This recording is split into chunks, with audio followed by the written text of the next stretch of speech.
grandes lignes? Alors pour les itinéraires, on a... Alors ouais, pour tout ce qui est itinéraire, en fait, on définit des grandes lignes dans un premier temps, des points de passage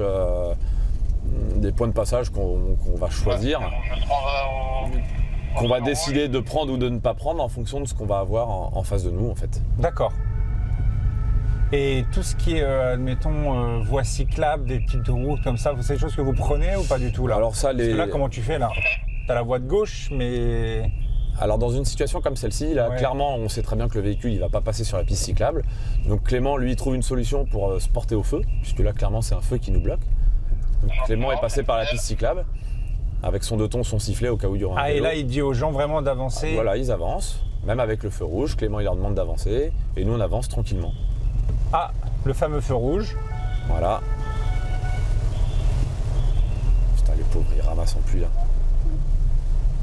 C'est vrai qu'en plus, nous, on est à l'abri. Après, nous, on va en escorte. Clairement, il y a des pistes cyclables suffisamment larges dans Paris. Ouais. On va les éviter quand même. Ah ouais, vous les prenez pas? On va les éviter au mieux, sauf si c'est vraiment, si on est sur un trafic complètement saturé. D'accord. On peut être amené à les utiliser, mais voilà, il y a de plus en plus de vélos dans Paris.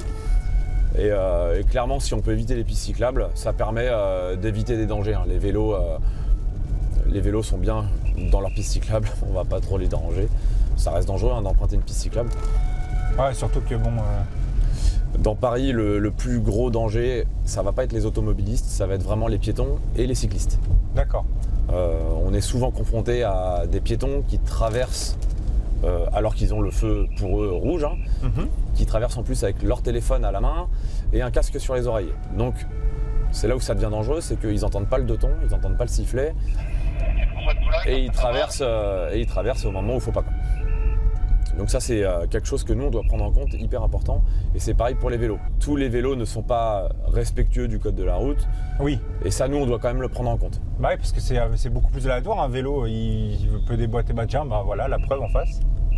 Petit groupe de vélos. Et sur les 3 personnes ici, c'est qui gère le groupe? C'est Alex?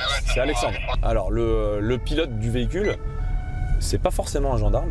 Ah ouais, d'accord. Donc c'est la plus... C'est pas... Disons que quand c'est des escortes militaires, effectivement, on va avoir un militaire qui va conduire le véhicule. En revanche, quand c'est des autorités civiles, je vais prendre l'exemple d'un ministre de la Défense. Donc c'est souvent aussi des ministres étrangers qu'on accueille. Et ça va être des chauffeurs civils. On va avoir des chauffeurs civils donc qui ont des fois l'habitude d'être escortés. Hein. Ah oui, donc là, il a bloqué là pour...